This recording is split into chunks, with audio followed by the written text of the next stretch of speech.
Bienvenidos estudiantes a un nuevo video de la profe Gise y hoy vamos a abordar el tema los textos académicos.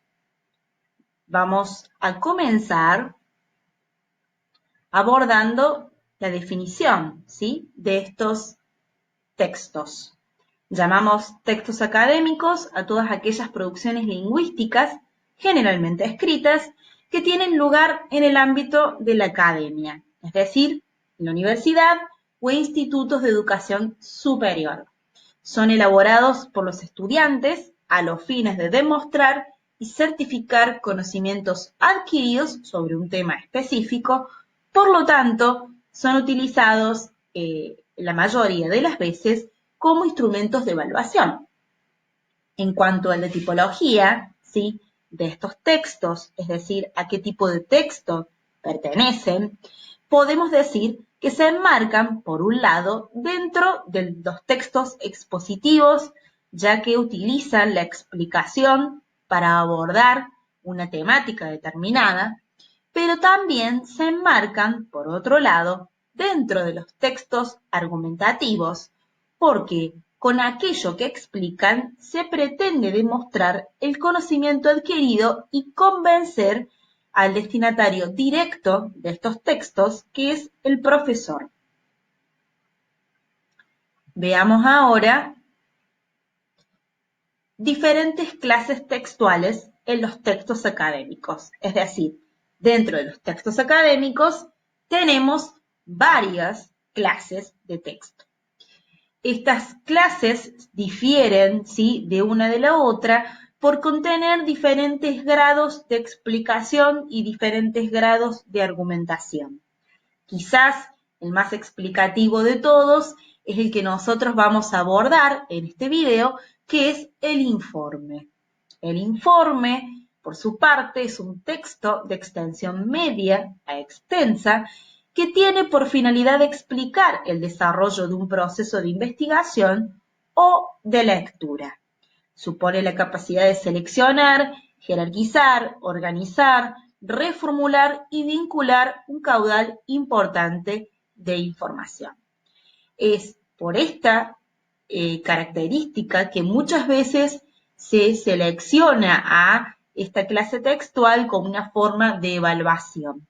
¿Por qué? Porque es en la organización, jerarquización y reformulación del contenido en donde el profesor puede, de alguna manera, constatar cómo ha comprendido el alumno aquello que se ha enseñado. Por otra parte, tenemos otra clase textual que es la monografía, ¿sí? Muchas veces se lo confunde con el informe, pero la monografía tiene un mayor grado de argumentación y tiene una finalidad diferente, ¿sí?, que es aportar un conocimiento nuevo a partir de una investigación sobre un tema en específico, ¿sí? El informe de por sí no aporta conocimiento nuevo, mientras que la monografía sí busca eso, y lo hace a través de la definición o la creación de una hipótesis de trabajo que luego en el cuerpo del texto intenta ser corroborada y demostrada. Por otra parte, tenemos también el ensayo. El ensayo quizás es la clase textual más argumentativa dentro de los textos académicos. También se diferencia del resto porque es más breve, ¿sí?, y tiene la finalidad de expresar una opinión personal sobre un tema polémico. Es la clase textual que le permite al estudiante, ¿sí?, relajarse en el uso de registro formal para adoptar un estilo más fresco y coloquial, es decir, transgredir el estilo académico sin caer a la informalidad. No obstante, no supone que no use explicaciones y que no exponga las fuentes que ha consultado. Por otra parte, por último, tenemos también las tesis o tesinas cuando estas son más pequeñas. Las tesis, ¿sí?, se caracterizan por ser textos que se realizan solamente para acreditar un título de grado o posgrado, ¿sí? También son muy extensas, de hecho, directamente se editan en forma de libro, y así como la monografía también intentan aportar un conocimiento nuevo, pero ya se encuentran enmarcadas en un proyecto de investigación más grande dentro de la academia, es decir, dentro de la universidad. Bien, esto en cuanto a las diferentes clases textuales. Veamos ahora algunos aspectos sobre el informe. Bien, el informe, como dijimos, puede ser de lectura o de investigación, ¿sí? El informe de lectura es aquel que se ajusta mejor al estudio de las ciencias, donde los contenidos en su mayoría son teóricos, ¿sí? Como sucede con las disciplinas o ciencias blandas, ¿sí? Las sociales, carreras como por ejemplo puede ser historia, abogacía, lengua y literatura, ciencias políticas, mientras que el segundo, ¿sí? Se ajusta mejor para las ciencias duras o exactas, ¿sí? Un informe de investigación generalmente es más requerido en el área de matemática, de biología, de química, de física. Bien, en un informe también es importante que en la lectura se puedan hallar respuesta a estas preguntas. ¿Qué tema aborda? ¿Por qué es importante? ¿Cuál es el objetivo por el que se escribe? ¿Qué información aporta sobre el tema? ¿A qué conclusiones llega el autor? ¿Cuáles son las fuentes que consultó? Y por último, debe presentar sí o sí la estructura de un texto expositivo. Como dije anteriormente, el informe es el más explicativo de todas las clases textuales académicas, por lo tanto, ¿sí? En su composición va a presentar sí o sí, es decir, no puede faltar una introducción, el desarrollo y la conclusión. Veamos ahora cuáles son las características específicas del informe de lectura, porque es el que aquí nos interesa.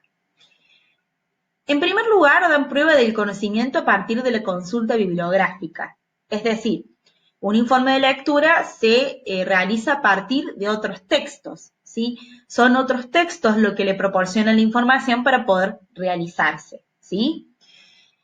Por lo tanto, van a exponer también las ideas principales de esos textos que les sirven de fuente.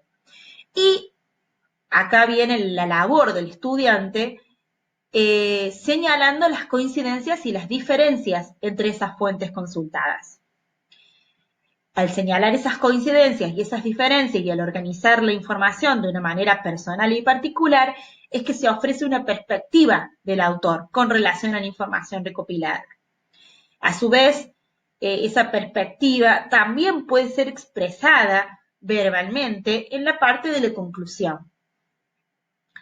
Combinan procedimientos para facilitar la transmisión de la información propios de la explicación, es decir, podemos observar en un informe el uso de definiciones, ejemplos, analogías, es decir, procedimientos explicativos, y también se puede observar recursos o estrategias argumentativas como citas de autoridad, ¿sí? Establecer causas y consecuencias, entre otras, todas estrategias propias de la argumentación.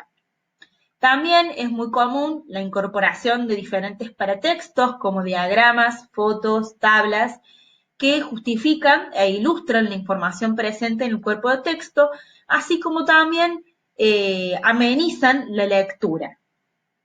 Y por último, utilizan un registro formal, ¿sí? Adecuado a la situación comunicativa, ya que es un texto que se produce para un profesor y por lo tanto se debe hacer una cuidadosa elección del léxico, del lenguaje, así como también se debe demostrar que si uno se ha apropiado de un vocabulario especializado, propio de esa disciplina.